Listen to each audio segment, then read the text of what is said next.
الحمد لله حمدا كثيرا طيبا كما أمر. أشهد أن لا إله إلا الله وحده لا شريك له وأشهد أن سيدنا ونبينا محمدا عبده ورسوله. أما بعد، أعوذ بالله من الشيطان الرجيم. بسم الله الرحمن الرحيم. النبي أولى بالمؤمنين من أنفسهم وأزواجه أمهاتهم. صدق الله العظيم. اللهم صل وسلم وبارك على سيدنا ومولانا محمد وعلى آلہ واصحابہ. تمام سننے والے دیکھنے والے حضرات کو، بہنوں کو، بھائیوں کو السلام علیکم ورحمۃ اللہ وبرکاتہ. انتظار کی کوف سے آپ کو گزرنا پڑا، معافی کا خواستگار ہوں. یہ جو مشینری سسٹم ہوتے ہیں نا، کبھی کبھی ان کا ایسا ہی معاملہ ہوتا ہے. بہرحال کوئی بات نہیں، یہ تو دنیا کا سلسلہ ہے، چلتا رہے گا. آج کی اپنی گفتگو کو اس دعا کے ساتھ شروع کرتا ہوں کہ اللہ ہم سب کو اپنی ماؤں کی عزت، احترام، ادب کرنے کی توفیق دے.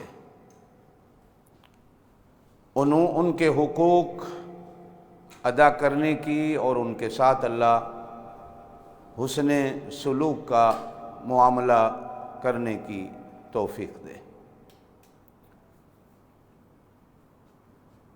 اچھا، یہ جو ہماری دنیا کی مائیں ہیں نا، جن کی کوکھ سے ہم جنم لیتے ہیں، یہ بھی ہماری مائیں ہیں. اور نبی علیہ الصلاۃ والسلام کی گھر والیوں کو بھی قرآن نے مومنین کی ماؤں کہا ہے کہ وہ مومنین کی مائیں ہیں. بس شروع میں ہی ان کی فضیلت کی ایک بات کہہ کے میں آگے چلتا جاؤں.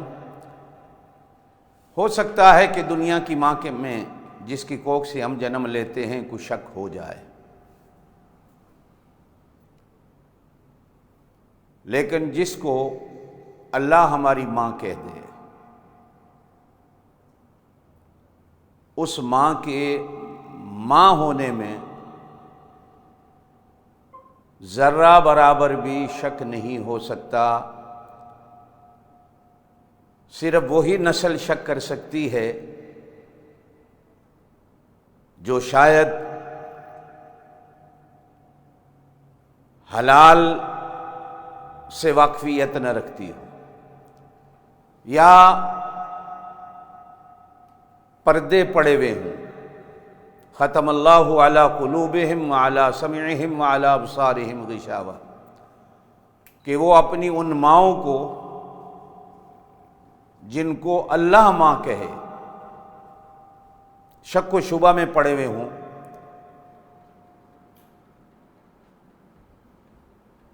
میری آج کی گفتگو بھی اسی ہی سلسلے کی، اور وہ گفتگو بھی یوں ہیں کہ ہماری زبان میں کہاں طاقت ہے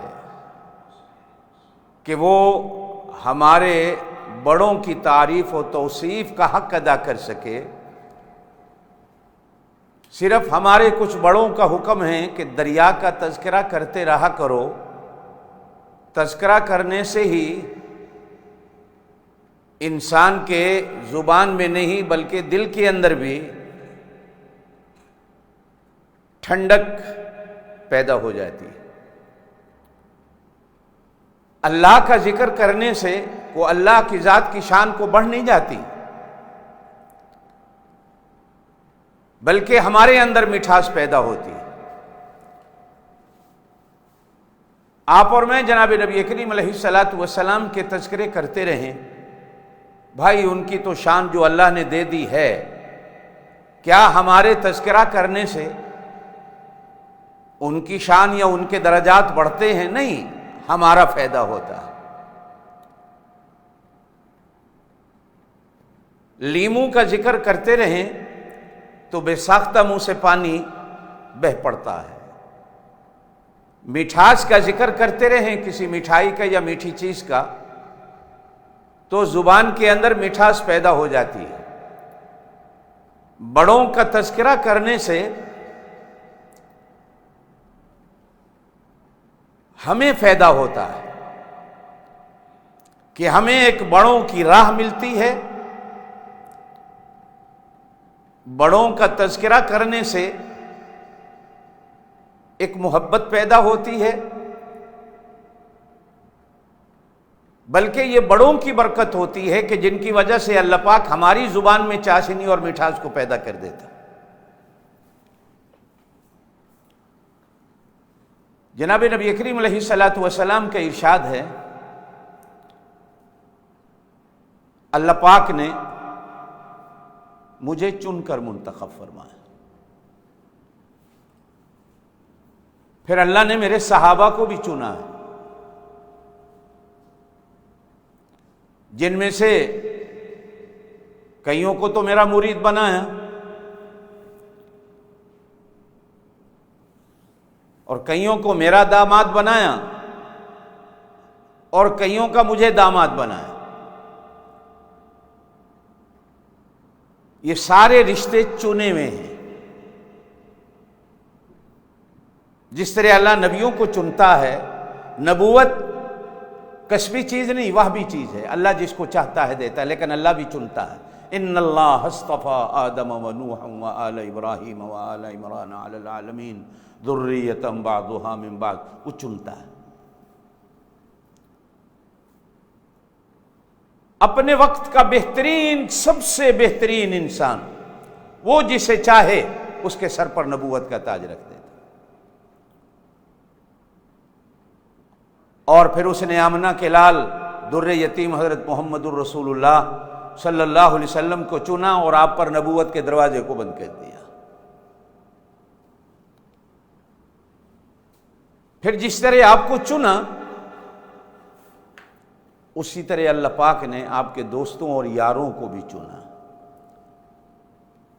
آپ کی ازواج کو بھی چنا. دیکھیے آپ صلی اللہ علیہ وسلم کے لیے جن دوستوں کو چنا گیا، چننے والے نے ان کو اصحاب نبی کا نام دیا. اصحاب نبی کا نام دیا.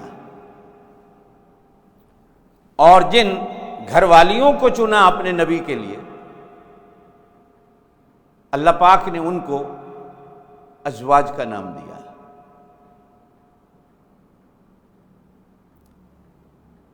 یہ تین صفات ایک بڑی عجیب ہیں. یہ کہہ کے میں آگے چلتا ہوں جو میرا موضوع ہے. ارشاد فرمایا، یا نساء النبی لستن کاحد من النساء. اے میرے نبی کی گھر والیوں، تمہارے جیسی جہان میں میں نے پیدا ہی نہیں کی، کوئی ہے ہی نہیں. نمبر ایک. نمبر دو، ان کو ایمان والوں کی ماں کہا ہے.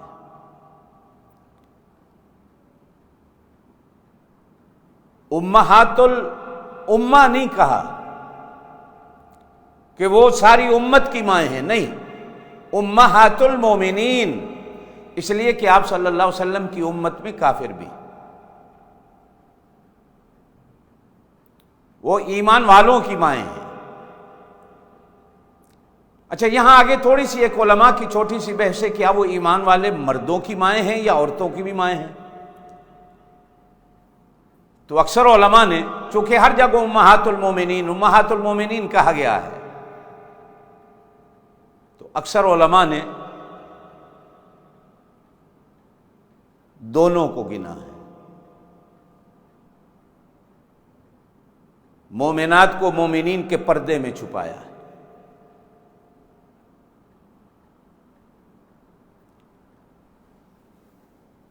اور تیسری چیز،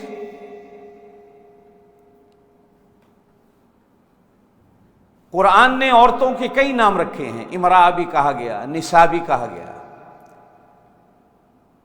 لیکن 99% قرآن پاک میں جہاں بھی جناب نبی کریم علیہ الصلوۃ والسلام کی گھر والیوں کا ذکر آیا، قرآن نے ان کو ازواج کا جملہ دیا. کہ وہ نبی کا جوڑ ہیں، مماثلت رکھی ہے، مشابہت رکھی ہے، تشاکل اور تشابہ پیدا کیا ہے کہ جہاں دونوں ایک جیسے ہوں۔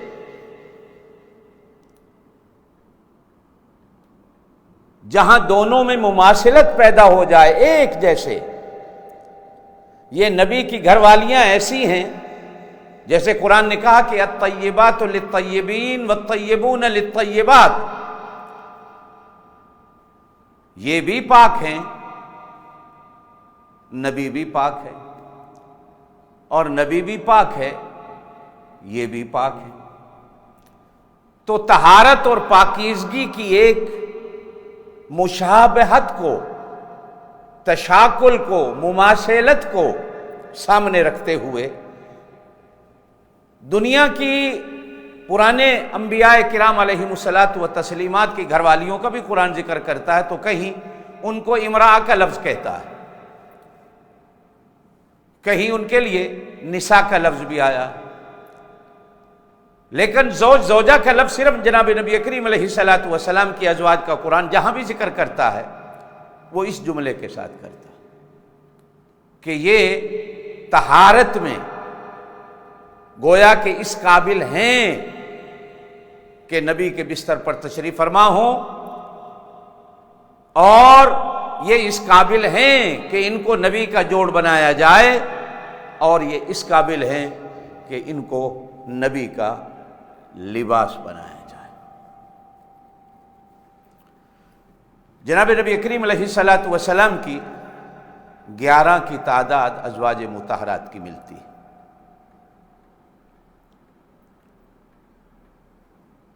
جن میں تیسرا نمبر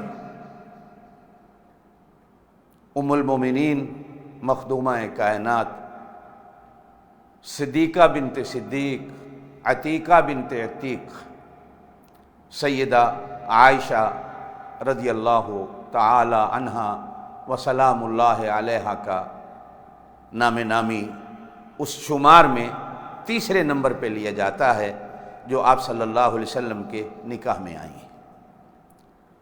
اور میرے اس جملے کو یاد رکھنا کہ کوئی بھی زوجہ محترمہ ہماری اماں نہ اپنی مرضی سے آئی ہے نہ نبی کی مرضی سے آئی، یہ 11 کی 11 اللہ کی مرضی سے آئی، اللہ نے چن کے ان کو اس زوج کے لیے زوجہ بنایا ہے اور اس زوج کا جوڑا بنایا۔ اور حضور پاک صلی اللہ علیہ وسلم نے خود بھی دعا مانگی کہ اللہ مجھے ایسی ازواج دینا جو میری جنت میں بھی ازواج رہیں۔ اسی لیے قرآن کہتا ہے کہ اللہ پاک نے حضور پاک صلی اللہ علیہ وسلم سے ان کو چھوڑنے کا اختیار بھی لے لیا تھا کہ آپ کو اختیار نہیں ہے، ہر خاوند کو اختیار ہے طلاق دینے کا، لیکن یہ جو آپ کے نکاح میں آئی ہیں چونکہ میں لایا ہوں، ان کو بدلنے کا بھی اختیار نہیں کہ ان کی جگہ کسی اور کو لے آؤ، اور ان کو طلاق کا بھی اختیار نہیں۔ طلاق کا اختیار بھی اللہ کے پاس ہے۔ ہم آپ کی اس دعا کو قبول کرتے ہوئے جنت کے اندر بھی ان کو آپ کے ساتھ مقام محمود پر جو آپ کا مقام ہوگا قیامت والے دن، آپ کے ساتھ ان کو رکھا جائے گا۔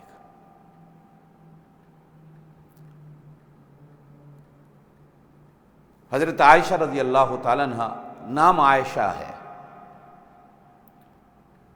عائشہ عیش سے ہے، معنی سکون والی، راحت والی، پیار والی، محبت والی۔ لقب ام المومنین، ایمان والوں کی ماں۔ ماں کا نام ام رومان،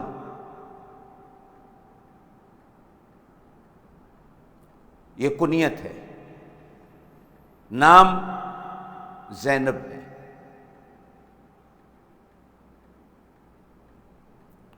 آپ صلی اللہ علیہ وسلم نے ایک بار ارشاد فرمایا، اگر کسی نے جنت کی حور عین کو اس دنیا میں دیکھنا ہو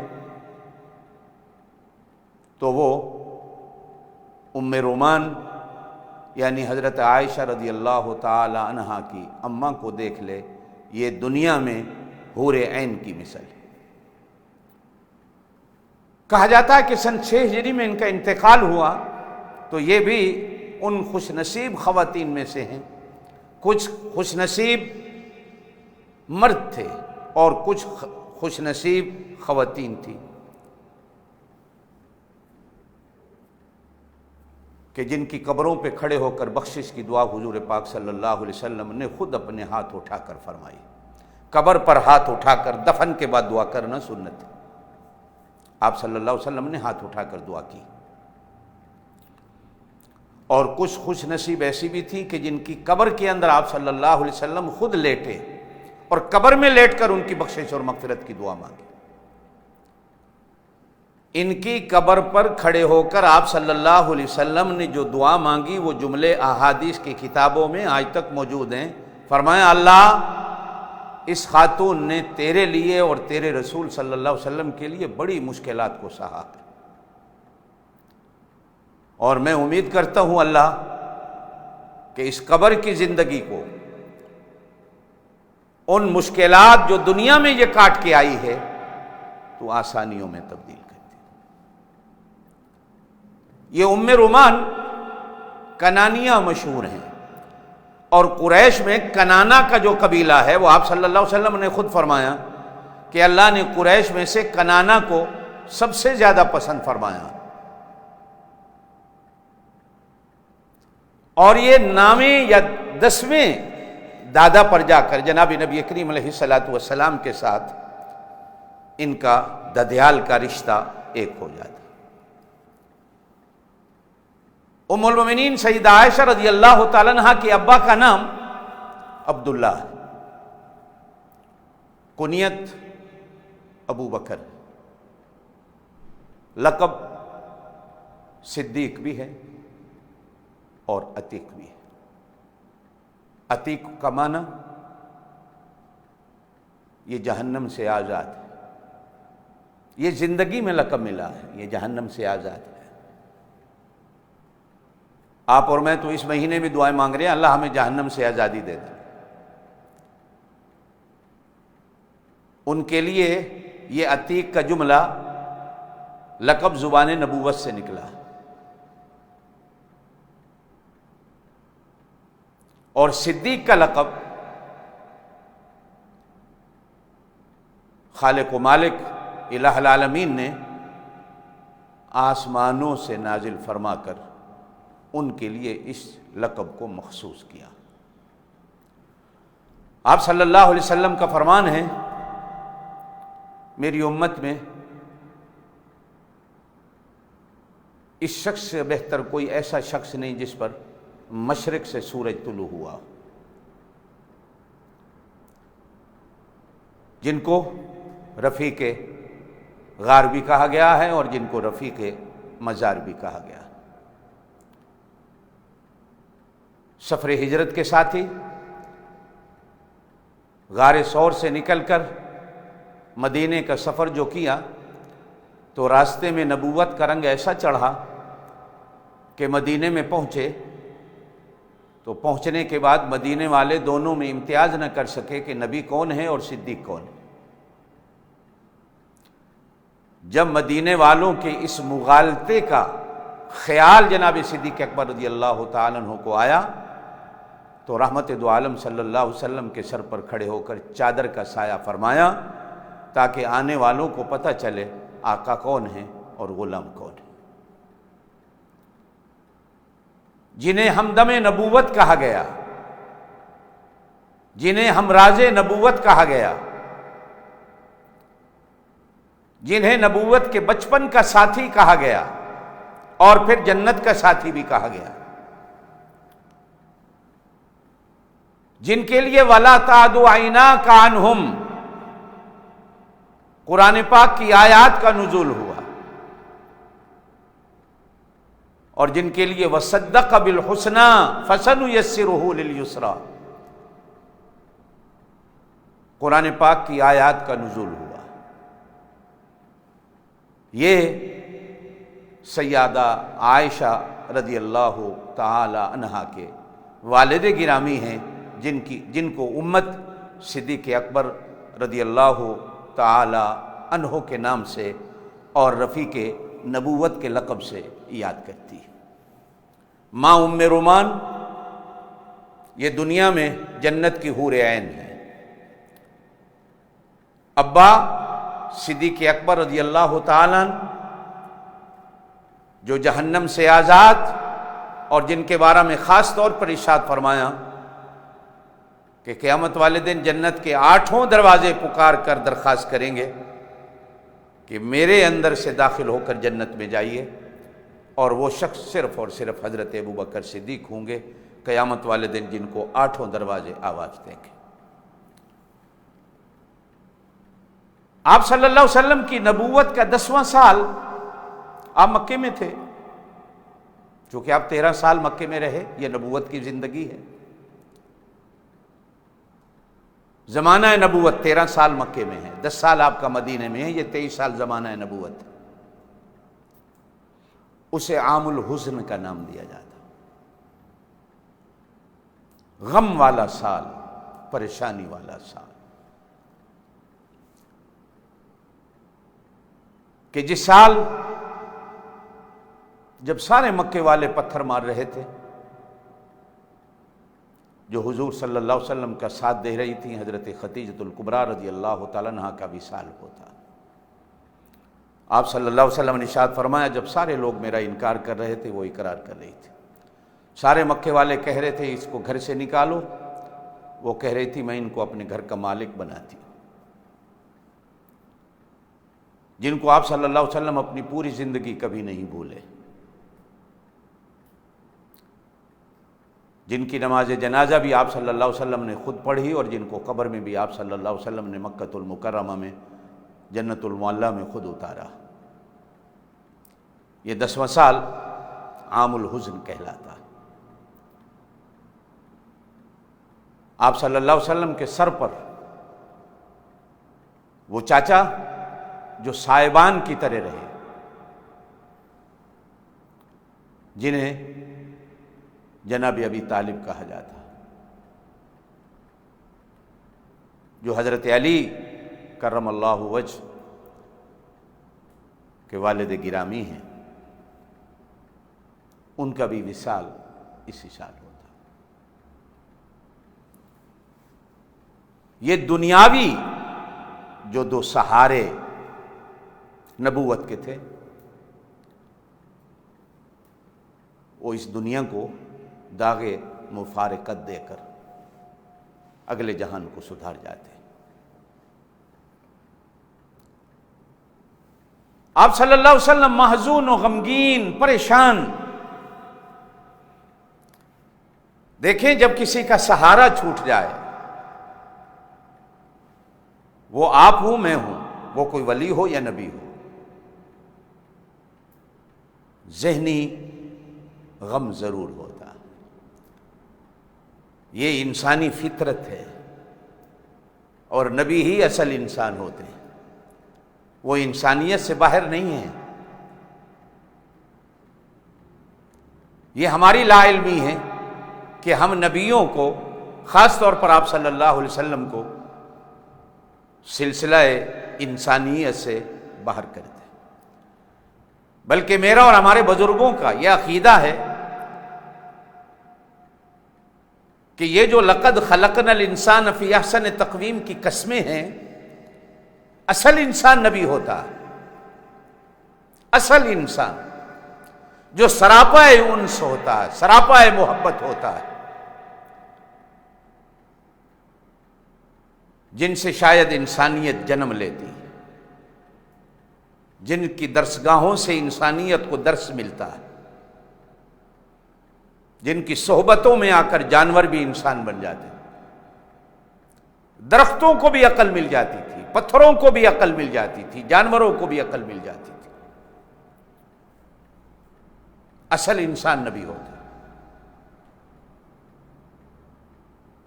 یہ فطرتی چیز، اور آپ صلی اللہ علیہ وسلم دعائیں بھی مانگا کرتے تھے، اور آپ بھی آمین کہہ دیں، یہ حدیث میں دعا ہے، اللہ عزت دینے کے بعد کبھی عزت کو چھین نہ لینا، بڑا مشکل ہوتا ہے عزت دار کے لیے۔ اور آپ صلی اللہ علیہ وسلم نے ایک جگہ ارشاد فرمایا، میں اس دنیا میں سب سے بڑا غیرت اور عزت والا ہوں، اللہ پاک نے سب سے بڑا غیرت اور عزت کا حصہ مجھے دیا، اور اللہ مجھ سے بھی زیادہ غیرت اور عزت والا، وَلِلَّهِ الْعِزَّةُ وَلِرَسُولِهِ۔ ایک ہمدم مزاج شناس بیوی جب ساتھ چھوڑ جاتی ہے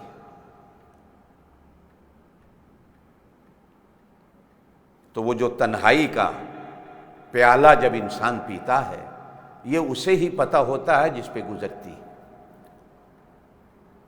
تو ان پریشانیوں کے دنوں میں حضرت خولہ بنت حکیم آپ صلی اللہ علیہ وسلم کی خدمت میں آتی ہیں، یا رسول اللہ صلی اللہ علیہ وسلم، میں ہر وقت آپ کو دیکھتی ہوں، آپ بڑے پریشان رہتے ہیں، اگر آپ کہیں تو آپ کے لیے کہیں رشتے کی بات چلاؤں؟ تو آپ صلی اللہ علیہ وسلم نے ارشاد فرمایا، کہاں چلاؤ گی؟ ہیں کچھ رشتے؟ عرض کہ اللہ کے رسول، بیوہ بھی ہیں، کنواری بھی ہیں، اگر آپ کہیں تو چلاؤں؟ تو آپ صلی اللہ علیہ وسلم نے پوچھ ہی لیا، کہاں؟ تو کہا، بیوہ تو حضرت سودا بنت زمع مکے میں موجود ہیں، اگر آپ کہیں تو میں وہاں آپ کے رشتے کی بات چلاؤں؟ اور کنواری آپ کے سب سے بڑے دوست ابو بکر صدیق کی بیٹی عائشہ موجود ہے، اگر آپ کہیں تو میں وہاں آپ کے رشتے کی بات چلاؤں؟ آپ صلی اللہ علیہ وسلم نے ان کو اختیار دیا۔ حضرت سودا سے بات ہوئی تو حضرت سودا سنتے ہی تیار ہو گئے۔ حضرت سودا کے باپ مشرک تھے، بھائی مشرک تھا، بعد میں ایمان لایا، وہ ماننے کو تیار نہیں ہوئے، لیکن بہرحال بیوہ کو اختیار حاصل ہے، تو حضرت سودا نے ہاں کہہ دی۔ اب حضرت عائشہ رضی اللہ تعالیٰ عنہا کے ہاں پیغام گیا، حضرت ابو بکر صدیق کے ہاں، تو فرمایا، ہم نے تو کسی اور جگہ اس کے رشتے کی بات کر رکھی ہے، مطعم بن عدی کے ہاں اس کا بیٹا ہے جبیر، بات ہوئی ہے، ابھی تک ہاں نہ نہیں ملی، پہلے ہم دیکھ لیں، اس لیے کہ ہم زبان کے پکے ہیں، شاید صدیق کو صدیق کہا اسی لیے جاتا ہے کہ وہ زبان کا پکا ہے، جب تک ہمیں ادھر سے ہاں نہ کا کوئی جواب نہیں ملتا، ہم اس وقت تک ادھر ہاں نہیں کہتے، ہاں اگر مل جائے ادھر سے ہاں نہ، تو ہمارے لیے اس سے بڑا رشتہ اور کیا ہو سکتا ہے۔ اتنے میں جناب نبی کریم علیہ الصلوۃ والسلام خود فرماتے کہ جبرائیل امین کئی راتوں کو میرے پاس خواب کے اندر آتے رہے اور حضرت عائشہ رضی اللہ تعالیٰ عنہا کی تصویر مجھے دکھاتے رہے اور کہا کہ اللہ نے جنت میں بھی اس کو آپ کی زوجہ بنایا ہے، دنیا میں بھی بنایا ہے، آپ دیکھ لیں، قبول کر لیں، پسند کر لیں۔ تو فرماتے ہیں میں نے جبرائیل امین سے بھی یہی کہا کہ جو اللہ کو پسند ہے، یہ کیسے ہو سکتا ہے کہ اللہ کا نبی اس کو ناپسند کر دے؟ اس لیے کہ ہمارا تو رشتہ ہی یہی ہے کہ جو اللہ کہتا ہے نبی کرتا ہے، جو اللہ پسند کرتا ہے نبی کے لیے وہ نبی پسند کرتا ہے۔ انکار کی گنجائش دائرہ نبوت میں کہیں نہیں ملتی کہ اللہ کے سامنے انکار کی گنجائش ہو جائے۔ اب اتنے میں اس گھر سے نہ ہو گئی، انہوں نے یہ کہہ کر نہ کر دی کہ تم تو بے دین ہو گئے ہو، تم نے تو محمد کے دین کو قبول کر لیا ہے صلی اللہ علیہ وسلم، ہم بھلا تمہارے گھر رشتہ کیسے کریں؟ بے دینوں کے گھر میں ہم اپنے بیٹے کا رشتہ نہیں کرتے، ادھر سے نہ ہو گئی۔ اب حضرت ابو بکر صدیق رضی اللہ تعالیٰ عنہ کی ایمان کا جائزہ لیجئے، بچی ہے اور ادھر نبوت کی عمر 50 سال کو تجاوز کر رہی ہے، جو ایک طبعی عمر ہوتی ہے۔ باپ تو سوچتا ہے نا، ہمارے ہاں تو جوڑ دیکھا جاتا ہے کہ لڑکی کی عمر کتنی ہے، لڑکے کی عمر کتنی ہے، بڑی عمر میں رشتہ کرنا، بھائی کہیں ایسا تو نہیں اللہ نہ کرے کہ اپنی بچی کو بچپن میں ہی، جوانی میں ہی بیوہ کرانا ہے۔ لیکن ان ساری چیزوں پہ غور کرتے ہوئے جناب صدیق اکبر رضی اللہ تعالیٰ عنہ نے ادھر سے حضرت ام رومان نے ہاں کہی، قبولیت ہو گئی، تو اب حضرت ابوبکر صدیق رضی اللہ تعالیٰ عنہ نے خود جناب نبی کریم علیہ الصلوۃ والسلام سے رشتے کی بات کی اور نبوت نے ہاں فرمائی، اور حضور پاک صلی اللہ علیہ وسلم نے فرمایا جبرائیل امین نے بھی مجھے اس طرح اللہ کا مشورہ اور اللہ کا حکم سنایا۔ چنانچہ حضرت عائشہ رضی اللہ تعالیٰ عنہ کے ساتھ شوال 10 ہجری میں مکے میں ہی حضور صلی اللہ علیہ وسلم سے نکاح ہوتا۔ نکاح میں 500 درہم حق مہر رکھا جاتا، اور حضور صلی اللہ علیہ وسلم کے پاس حق مہر نہیں تھا، پیسے نہیں تھے۔ یہ حق مہر بھی جناب ابوبکر صدیق رضی اللہ تعالی عنہ نے آپ صلی اللہ علیہ وسلم کے دست نبوت پہ رکھا ہے۔ آپ صلی اللہ علیہ وسلم نے طبیعی طور پر انکار بھی کیا تو فرمایا یا رسول اللہ اسے ادھار سمجھ کے رکھ لیجیے، مجھے پتہ ہے، میں چاہتا ہوں کہ آپ میرے مال کو اپنا مال سمجھیے۔ اور یہ آگے چل کر حدیث میں آتا بھی ہے کہ ایک بار حضرت ابوبکر صدیق نے دعا مانگی، اللہ میں جب دیتا ہوں تو میرا ہاتھ یوں ہوتا ہے، میرے پاک نبی کا ہاتھ یوں ہوتا ہے، اللہ مجھے شرم آتی ہے کہ میرا ہاتھ یوں رہے اور میرے آقا کا ہاتھ یوں رہے، میرے پاک نبی کے دل میں ڈال دے کہ وہ میرے مال کو اپنا مال سمجھے، تاکہ یہ فرق ہی مٹ جائے۔ تو پھر جناب نبی کریم علیہ الصلوۃ والسلام نے جناب ابوبکر صدیق کے مال کو اپنا مال سمجھا۔ نکاح کا خطبہ بھی